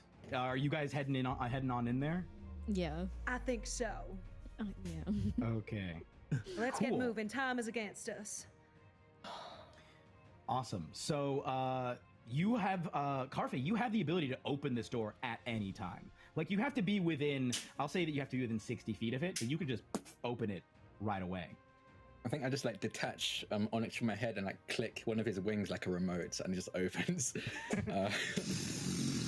These doors open. Yes, these doors open as you see Buto's struggles are getting more and more feeble as he's just being slowly choked out by Budge, who's just holding there. Yeah. Okay. I'm gonna just slightly like part the 2 of the limbs of the trunk and just give him some breathing space. I don't want to like kill him. I don't outright kill him. Okay. You hear just still kind of screaming. I know. It's gonna be okay. You just relax. As these doors open, here's what as you all are about to head in, I will just ask Soraya, do you check for the file really quickly, or do you just head straight in? I just like, if I can see it, I will grab some like papers from it if I see it. All right, cool. You see there's like a lot of envelopes in there. Okay, I grab them, stuck them in my bag. All right, so you guys see that into this room, the construction of this appears to be a similar age. I think both Soraya and Mari at this point, you'd have the easiest time of recognizing this. The construction of this room looks very, very similar to the construction of the original ancient city that had been here, that Adukal was built into. It looks like a vast like a religious type room. There are carvings all over the walls. You see like all of these small pyramid structures that look like altars around, and easily visible from the door are piles of past tech that have been like set. They're not just like they haven't been like just thrown to one side. They've been like kind of stacked in various parts of the room. And the other thing I will say that hits all of you as these doors open, there's like a really gross smell. Like as visually impressive as this room is, the smell is disgusting. Zavine actually has the archaeologist background feature, which is like specifically about like when you enter Dungeons and Ruins, you can ascertain their original purpose and who built them. Like, does she gain any extra knowledge from looking around a little bit at all? You know what? Yes. I think you immediately can tell that this is not just a religious room. This is also clearly a burial area. This was built as like a burial with the level of ornateness, probably for monarchs. You'd probably have to do more investigation to know exactly which monarch, but you immediately know like, oh, this is a burial chamber for monarchs. You're guessing 600, like between 600 and 700 years old. Okay. Sorry, just I was just wondering, would Would Shadow recognize that kind of smell, like being around, dead bodies a lot and stuff like that, preparing them for the afterlife? Would she recognize, like, maybe there's a stench of death or anything on that? Like, You know what? Roll me a I guess in this case we will say a nature check Nature to see. Okay, I rolled. Actually, this is sense of smell. You know what? Perception. You could add your perception instead. Well, I rolled a 15 on the nature, but perception. Oh, I got quite good perception. I got a +6 to that. Oh, I rolled 19 + 6 is 25 on perception. Whoa. Okay. As you walk in, this smell. There's a slight smell of death, but like the death is mixed in with stuff. Having cleaned bodies, you recognize this is like some kind of a fecal smell. Oh. But not like a humanoid fecal smell. Mm-hmm. It smells like there's some kind of like creature or creatures that have made this smell. You don't see anything on the ground, but you know what? You got a 25, you said? Mm-hmm. Yeah. With a 25 perception, I'll even let you see as you look at the ground, like walking into this room, it looks like it's been swept somewhat recently. As if somebody has like come in and swept and cleaned this room. Mm-hmm. And like even as you enter, you can see all around this room are like there's all these carvings of like what look like these incredible exploits, all done by like one guy. It looks like a real kingly sort of dude. Some of these exploits are plainly impossible, but there's you see like on the ceiling, it looks like they carved all of these weird lumps, like these weird stone lumps or something into the ceiling, almost like it's sort of like a soundproofed room or something. Oh. And you also would notice with a 25 what look like really old like pre-calamity tech, where it's like you can tell they were trying to build stuff that would have eventually be like nowadays would be considered like computer view screens, even though they don't have screens, but there's like interfaces, but it's all made out of stone as you're looking around this room. Oh, I advise caution, my friends. I assume we're friends now. The smell, it's rather fecal in nature, and someone has been here recently. I don't like it. Yeah, for somewhere where they bury monarchs, you'd think they try to keep it less stinky. Indeed, I certainly keep my graves very clean. You would not have this smell in my tombstones and my, the crypts that I look after. This is very unprofessional, if I'm honest. That's very good to know on your part, not theirs. High level pride. Go ahead. Well, why don't we try and ascertain which are the most valuable pieces, what we can carry, and get on out of here? Oh, I might be able to help with that. I brought a bag of holding. Yeah, all of you had been given actually bags of holding. Oh. When you were, well, excuse me, those of you who came down. So all of you had been given bags of holding by Gohar Spears in order to like grab as much tech as possible, because it was thought that you might not have a whole lot of time to like sift through, and basically like, look, dump stuff in here, get as much as you can. If we have 4 bags of holding worth of stuff, that'll be a good amount of tech. I'm sure plenty of it'll be useful. Yeah. The old archaeologist background feature comes in handy yet again, because there's another part of it that says you can determine the monetary value of art and objects more than a century old. So can she try and pick out what's like going to be the most valuable to steal?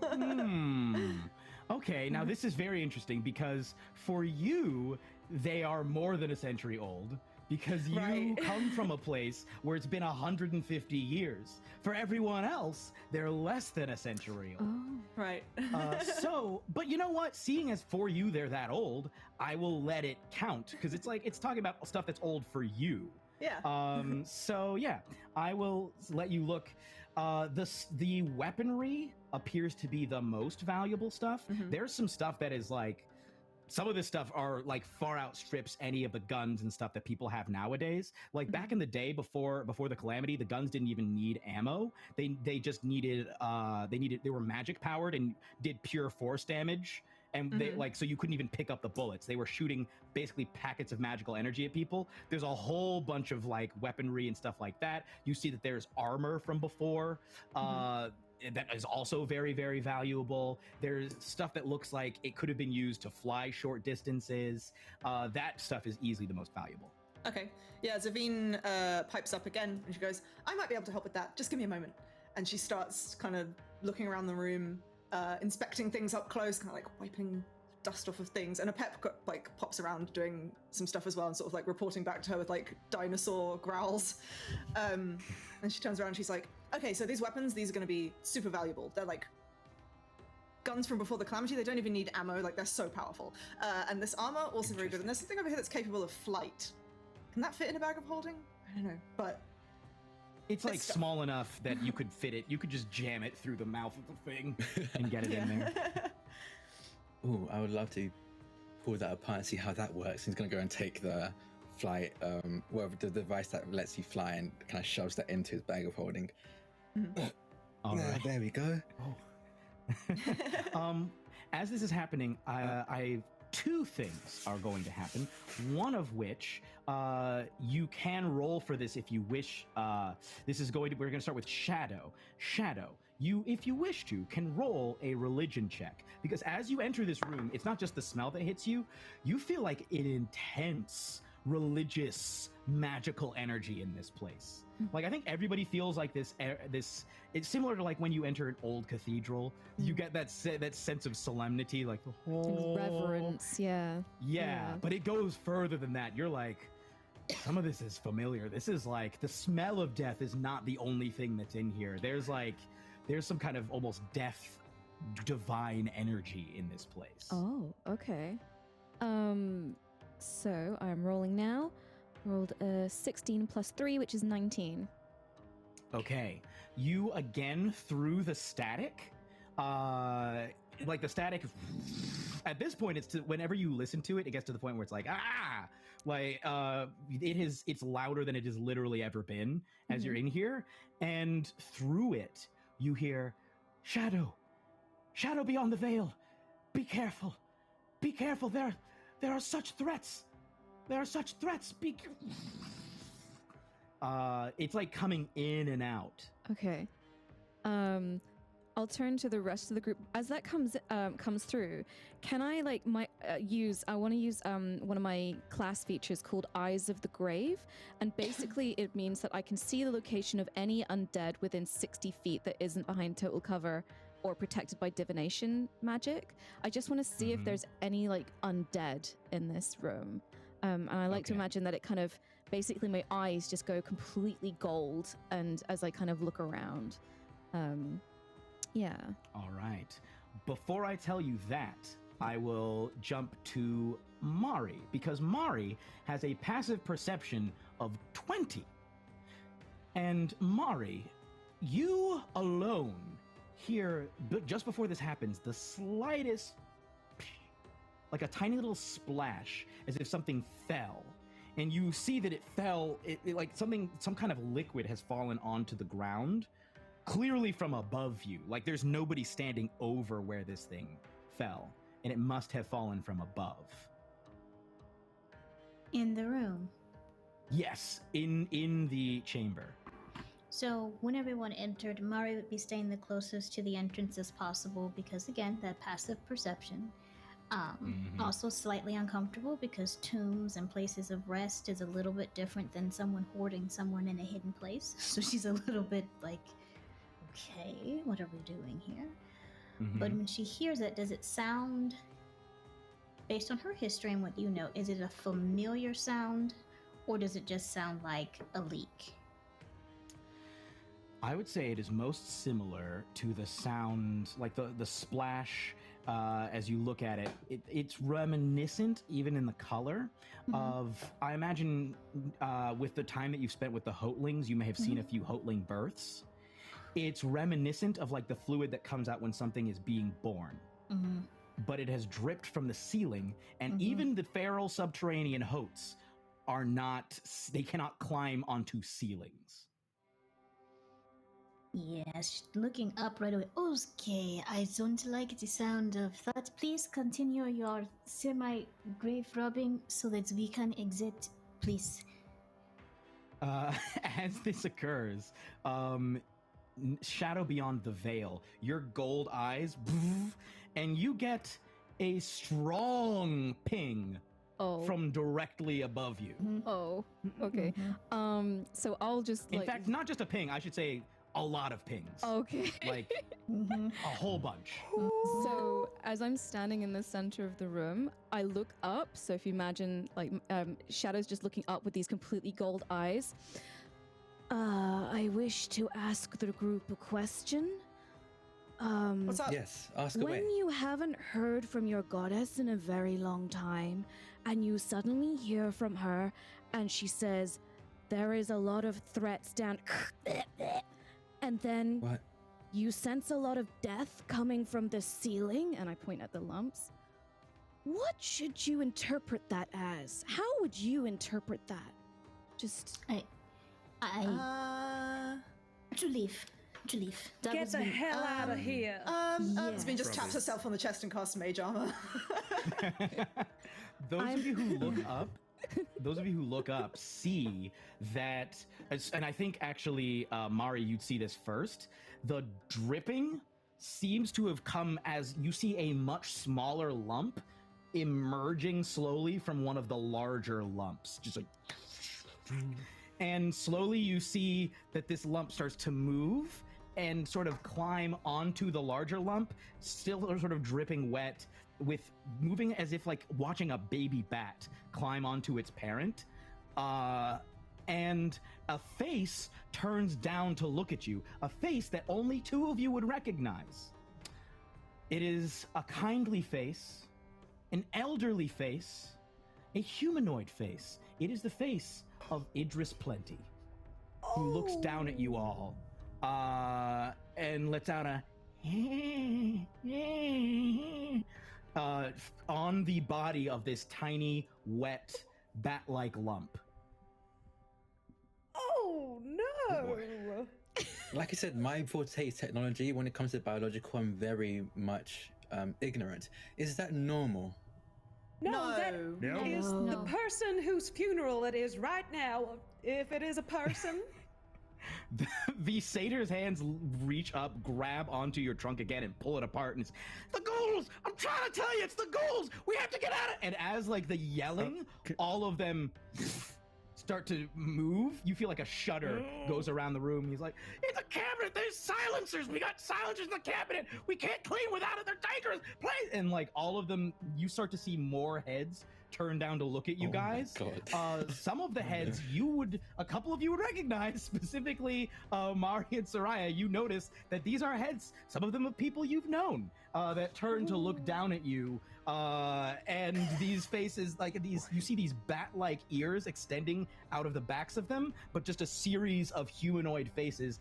People, as they looked when they died, are looking down at you, and then a series of high-pitched, sort of like a mixed in with like the moans of actual humanoid voices, just whoa, like just emerging from all of these horrific throats as these things look down at you guys. There could be dozens, even hundreds of these beings in here. Okay, time to go. Yeah, Pick I up think your, we should pick up leave. your technology I'm ready trash. to Come leave. on. Time to let's go. get Time out. to go. Time to go. Yep. What? Okay. So I think at this point we're going to have to roll initiative.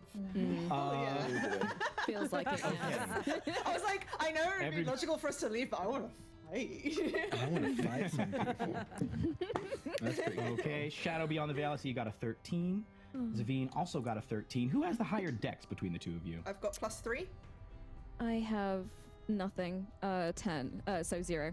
Plus 0. So Okay. yeah, So Zavine. Zavine goes first. I rolled a 17. 17 for Karfi. 21 total. Ooh, a 21 for Soraya. What did Budge get? Budge got a 14, 13 plus 1. That's probably the best Okay. initiative roll. It is the best initiative roll Budge has ever had. And what did Mari get? I believe you have advantage on initiative, don't you? I do. Well, actually, no. I get to add my wisdom modifier to initiative rolls.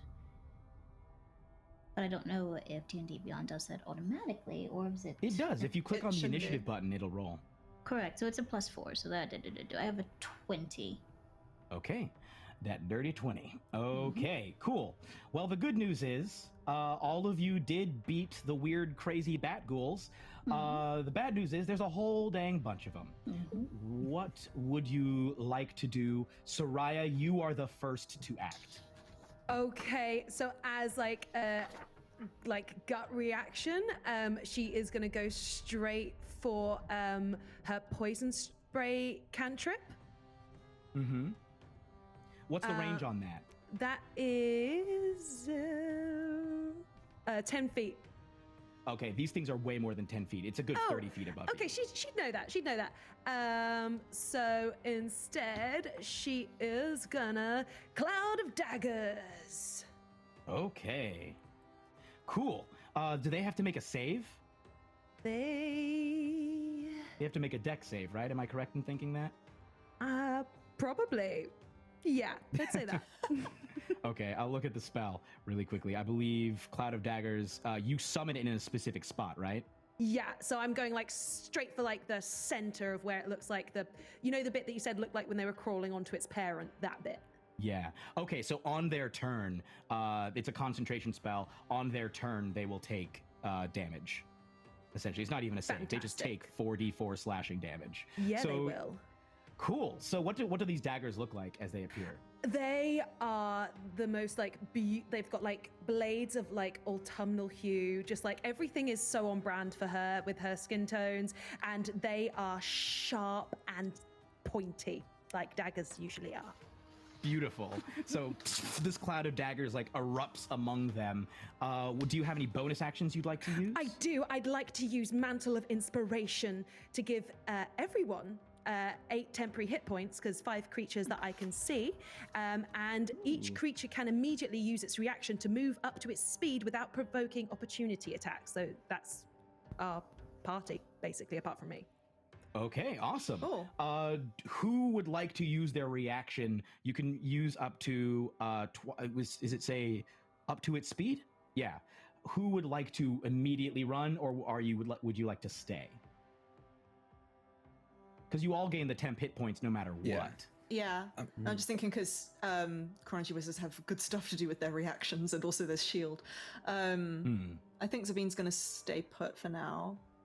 Yeah, Cobb is going to stay put as well. He's a beefy boy. I mean, metallic, but you know what I mean. Yeah. Shadow is going to move towards the door, being a squishy little healer. But I've got ranged heals, so it's good. So yeah, I will skedaddle. So up to 30 foot towards the exit.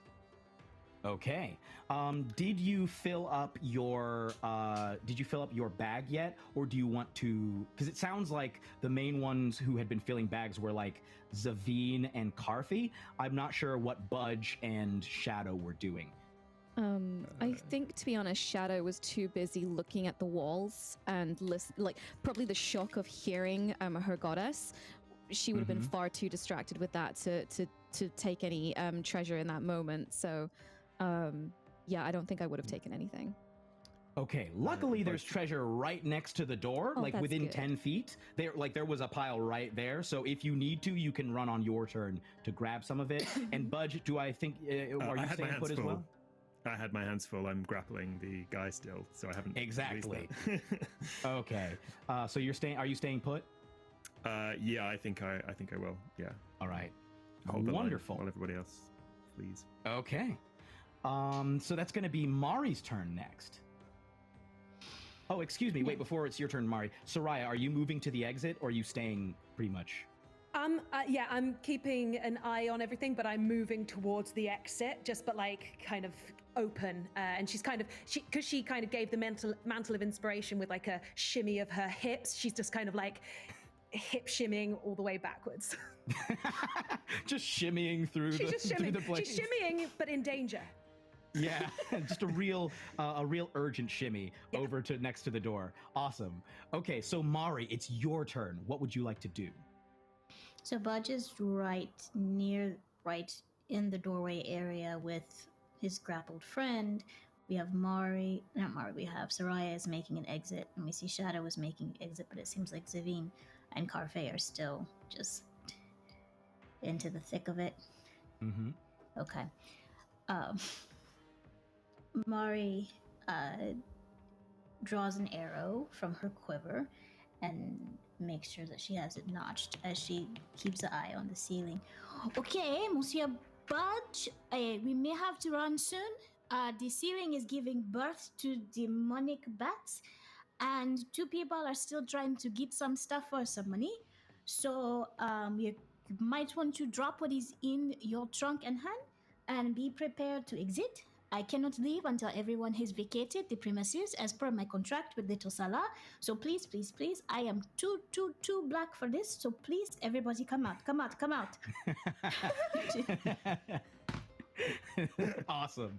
You know what? Take inspiration. It made me so happy. Oh my God. I'm too black for this. That was perfect. For some reason, Carfe's like, wait, I remember. I'm also black. I probably should leave. Part deep within you, you like get a pang of fear and like, nah, I should not be in here. So, are you, Mari? Are you preparing an action to like fire on these things if they're attacking? Is that what's happening? Yes, I am holding her shot, and she gets more than one action, but she's holding her attack. If one in the party is attacked by one of the things, then she will release her attack at that time. But right now she's attempting to get everyone out. Yes. Okay, beautiful. Then that is going to be Carfe's turn. Carfe, I will do you think you had filled up your bag by this point? Because it sounds like you had pretty much just been grabbing stuff. Yeah, I was definitely grabbing stuff and just shoving it into the bag. I think even after it was pointed out that there were these weird bat gremlin things, he's still like just taking the last bits and pieces he could fit inside before looking up. Before the blackness kicks in and you're like, hell no. Wait a second. To the no. Yeah, go ahead. So I think what I'm gonna do is I'm actually gonna do. Does it look like they're gonna like pounce or attack, or does it look like they're just staring at us? Oh no, they're like letting out horrible, unearthly screams and screeches. Okay. This is clearly a bad situation. Okay. In that case, I would like to cast. I'm gonna cast catapult. So I'm gonna get like just the most useless tech or most broken tech I can find, and I'm gonna hold it in front of his chest, and he casts catapult, and just see like it's a blast of energy slam into the object, and it shoots up towards these things, and they have to make a dex save. Okay. I'll say that you can hit up to 2 of them from the angle because it's a line, right? I'll say that you can hit up to 2. What is this? Wow, they both just rolled natural 17s. Yep, they make it. Yeah. Okay. Save his dex 15. You grab this broken down past tech chamber pot, shoot it up there. The 2 of them just pop out of the way. It shatters against the ceiling. That didn't go as planned. You see, Onyx is like just pointing at the end, like, let's get out of here. I hear you, Onyx. I hear you. He's gonna start running. Okay, so I'll say that you, if you use your movement to run all the way, how deep do you think you would have gone in? Like, I would have gone pretty deep in. Like, I would have gone to the most interesting, probably not even the most expensive, but the most interesting bits of tech. I'd imagine those are like deeper in. So I'm probably just nearing. Yeah, so you make, I'll say that you went like 50 feet in, and you now came running back out. You're now 20 feet from the door. Sounds good. So it is now Budge's turn. Oh, okay. Question for you, DM. So I presume that this guy is trying to escape the grapple. Would I be able to release the grapple as a free action, or is that going to cost me? You know, I'll let you let him go. You can just... Awesome. It'll be like an object interaction. I'll drop him by the door. Yeah, sweet. Yeah. Okay, and then I would like to Yeah, I'll since I haven't been useful at all grabbing stuff, and I wouldn't know what to take anyway. I'm just going to run my full movement speed out and try and get to the inner side of everybody else, so that they have a bit of a chance to escape. And I'm going to. Budge is going to put his hands behind his head and start like tapping rhythmically on the floor. And sort of chanting under his breath, and he's going to summon forth the spirit's side, and he's going to rage, and I'm going to take form of the beast claws, and so he's going to whip his arms forward, and you'll see his left arm, which is now back to being has transformed into his sort of human arm, similar to his right arm, and he places his fingers together, and his claws grow and meld and form into one enormous mass that gets longer and longer and sharper until eventually, at the end of his arms, are two massive rhinoceros horns curved out. So that's gonna be my bonus action, and then as my main action, I'm gonna wild shape into an Atlas bear. So he's gonna start growing hair. Sort of his skin sort of rips and tears and falls away, and hair is gonna sort of grow out of there, and he becomes an Atlas bear with rhino horns for hands. Awesome. And I think that's my turn. Yeah, so you guys see this gigantic brown bear with like the craziest looking. They're not bear claws. They're what are they? Teeth? They're tusks? Elephant tusks? Rhino horns. Rhino horns. He's with a pair of rhino horns for paws, standing. All eyes are now on you, Budge. So the good news is you probably have drawn most of the fire away from your friends. Now it is Zavin's turn. Zavin, what would you like to do? Okay. Oh my god, I have two different ideas. Zavine, because I think Zavine is quite far into the room, isn't she? Because she was the one who like went in and explored and everything. So I think whichever of these creatures are like the closest to everyone else, she's going to reach out her staff, and the sort of orrery looking thing on top of it starts to like shift even faster and spin around. And then space around them begins to warp in a similar fashion, and she's going to cast Pulse Wave on them and try to pull them away from everyone else with that. Ooh, okay. Yeah. So you're going to blast some of them like away? Yeah, so it's a 30-foot cone, and then I get to choose whether I push or pull them, in which direction. So I basically want to pull them away from everybody else. Okay. And they have to make a Con 15 saving throw. And it's 66 force damage. They all failed. Amazing! All the ones that you like blast utterly fail that save. Okay, so yeah, the space begins to warp around them. They all take 19 force damage, and then they're kind of like pushed and coalesced into one another, and then like pulled away from everybody else back into the room. Yeah, and then just blasted off the ceiling and deeper into the room. I just accidentally rolled a roll I didn't need to make and rolled a natural 20, so that was a waste. Fantastic. After she's done that, is she near anything that's going to make an attack of opportunity on her or anything? No, they haven't left the ceiling yet. You're good. Okay. She's going to start moving closer towards the others then. She's got, I don't know how far in we want to say she went. Sounds like she might have gone for like a good 40 feet, so you might be like 10 feet from the exit. Okay, that's fine. Yeah, she's going to basically put herself behind Budge. Yeah. Okay, cool. And that leaves us with Shadow beyond the veil. Hello. So I'm sort of at the edge, I guess the furthest. So I was in the middle, and then I use my reactions kind of start making my way out. Because this is Theatre of the Mind and I'm a bit rubbish at distances. Is everyone kind of within 30 foot of me? Not everybody. Not everyone. Budge, I think most of the group is. Actually, wait, now that I think about it, yeah, I think everybody is. Budge ran 30 feet into the room, and you're right by the exit. So yeah, everybody's within 30 feet of you. Okay. I'm gonna be a classic healer, and you'll see I'll take a kind of deep breath in, and then a kind of golden glow will emanate from the scarab on my forehead and sort of wash down over my body, and then through my hands I raise them up, and this golden glow sort of shoots out across the ceiling, showers down, and forms, like almost showers down on everybody in this room. everyone in the party. And I have cast Beacon of Hope, which bestows hope and vitality. And for the duration, each target has advantage on wisdom saving throws, death saving throws. Not that I don't believe in you all.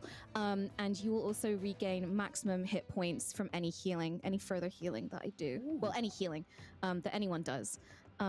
So, just preparing, just getting ready. I believe in you guys, but, always be ready.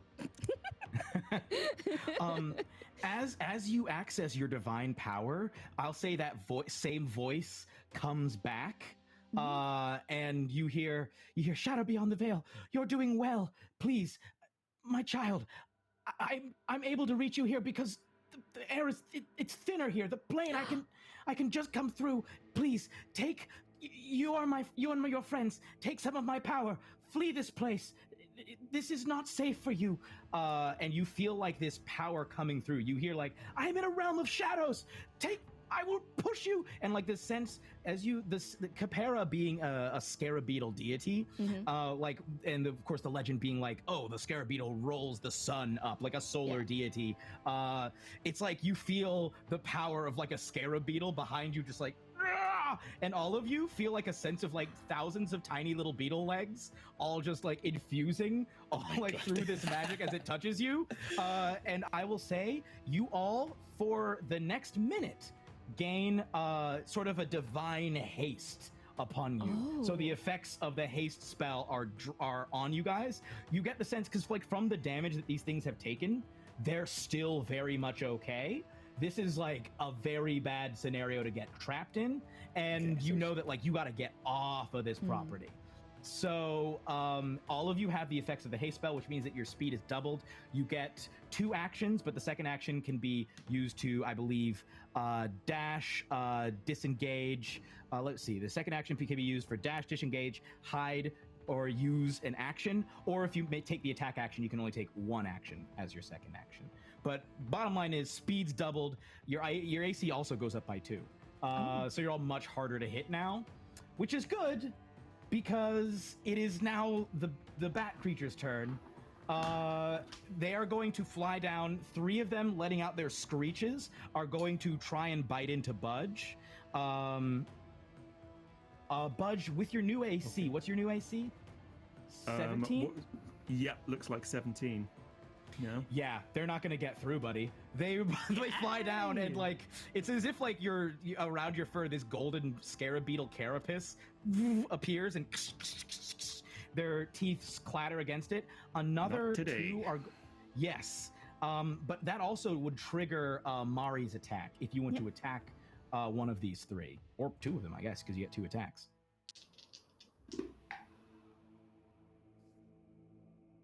So that is So the first one is an 18 to hit. And the second one is just 15 plus 7. It's okay, a 15 plus 7 to hit. An 18 and a 22 both very easily hit. And so and you get a third attack because it's the first turn. Yeah, if you want to attack. Yep. So there was 3 that attacked, so it's just from that bow. Yeah. And that next one is that's an 18 plus 7. Also easily hits. So I will just roll all this damage. The first shot is 1d8 plus 2 piercing. Actually, the first hit gets an extra 1d8. So the first one is 6 plus 4 is 10 points of damage plus 2. That is 12. Then the second one is just 5 plus 2. So 12, 7 and 6 piercing damage each arrow. Ooh. Okay, so that one that you just... Is that all into one that you just shot? Nope, 3. Okay, so you shot all 3 of them. All 3 of them are like, ah! You hear the same like, moans come up, but they are seriously injured by it. Well, not seriously injured, but they did not like that. Yes, that is, and also if you want to quickly roll, Soraya, how much damage these guys take, it's about to be your turn. They're the ones that moved. The rest of them, a bunch of them got blown away, and some of them are now flying in your direction. But essentially, you're hearing now a chorus of wails and moans as like dozens of these things are flying off of the roof. Some of them, the closest ones, were blasted away, so they're unable to reach those of you who are right by the door. But they now start swarming down towards you guys. Soraya, you have some of them take the damage though from the daggers. So that if was you 10 points of damage. Okay, so some of them, you see this, a bunch of them are like cut off, and they have like little holes in their bat wings. They're flying towards you guys, letting out these moans. Soraya, you have double speed and 2 actions. What would you like to do? I'm getting out of there, please. Thank you. Okay, so you just sprint. All of it is all small. It's all moving. Okay, so you make it real far. You have double move, plus I guess you can dash twice. So that's 120 feet. You just. She's like maybe grabbed something on her way out, just so she's got like a bit of... Yeah, you grab like one item and just take off with it. Yeah. The fastest shimmy anyone has ever seen. So shimmy. What? Mari, are you holding your turn again, or holding your action to see if everybody gets out? Yes, it's just hey, merci. Oh my goodness, Monsieur Budge, you are so beautiful. But she's going to be holding the line with Budge, wanting everyone else to go out. She's standing behind Budge, probably invisible, because she probably comes up to his kneecap. But she's there, tiny and ready. And what it's is nice Karfi to have company. doing? What is Karfi doing in this moment? It looks like it's time to go, I will say. Yeah. Karfi's like, I'm not gonna be the last one out of this, because I definitely will die. So he's gonna run. And I think he's gonna cast Expeditious Retreat so they can dash 3 times. Because it really hit Shang like, wow, why I have a fear that I do not remember having, but I'm not gonna think about it right now. I'm just gonna run. And he's gonna. You just see like jets, like little jets erupt from the heels of his feet, and he just starts running with amazing. Onyx in tow. Awesome. You even passed Soraya on your way out. Like, you outrun her. What is Budge going to do, seeing all of these people sprinting? I think for action. Is there anybody? Are there any of the gnarly dead bat people like in the proximity of Budge right now? Yeah, right around Budge. Let's hit them with things. I'm gonna do that. Okay. Meanwhile, Zavine and Shadow, are you guys also sprinting out while you're rolling that? I'm not just yet. I mean, she's heading closer towards the door, but she wants to stay within range of being able to do things to help the others. Okay, because you guys, I think, at this point are basically unstoppable if you try to run. So did you attack? Yes, sure. So first claw attack, that's going to be... oh, wait, I got to stop you there, buddy. It looks like we're just about out of time. However, I can tell you that numerically speaking... it was not possible for you to lose this unless you just decided to stay. So if you want to describe, you can just very quickly describe how you slaughter these things, and sure. Zavine, what you do as you guys run away. Okay. Okay, so I'm gonna I'll be attacking them with my rhino horns and my bite, so I get these 3 attacks that I do, and basically every kind of, I'm assuming they're all flying down.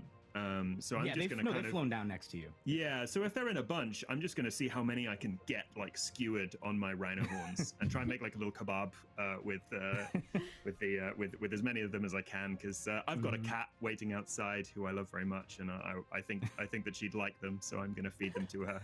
So I'm gonna grab as many as I can and then turn and just leg it as fast as I can. Awesome. You have these 2. Yeah, you make it out of there with these 2 ghoul kebabs. Iza, what do you? Or excuse me, Zavine, what do you do? Yeah. So when she sees the others turning to run, she like twists one of her hands around, and then the like sort of the spherical parts of the staff start whirring again, and the ground underneath the bats starts warping, and a giant earthen hand comes out and grabs one of them as it's trying to chase us. And she's like, bye, and Misty steps out and then keeps running. Awesome. And Shadow Beyond the Veil, am I correct in saying that you also ran? Yes, I'm very much going. I have feline agility as well, which adds another load of speed on. So I'm just, I'm out. I'm in speedy crew. Amazing. So you guys book it right out of there. You managed to make it with Soraya's incredible connections and Mari's incredible guidance all the way back, especially with how fast you're going. You make it all the way back to Adakal, completely unmolested. You have succeeded on your mission to steal as much stuff as possible. And thank you all so much for tuning in. I hope you enjoyed this session. Thank you to all the players so much. I don't think we have time for plugs, but go check everybody out because all of these people are amazing. This has been a really, really fun time. And thank you so much to D&D for letting us do it. Thank you. I guess at that, I'll go ahead and say goodbye. Bye, everybody. Bye. Thanks, Jeremy.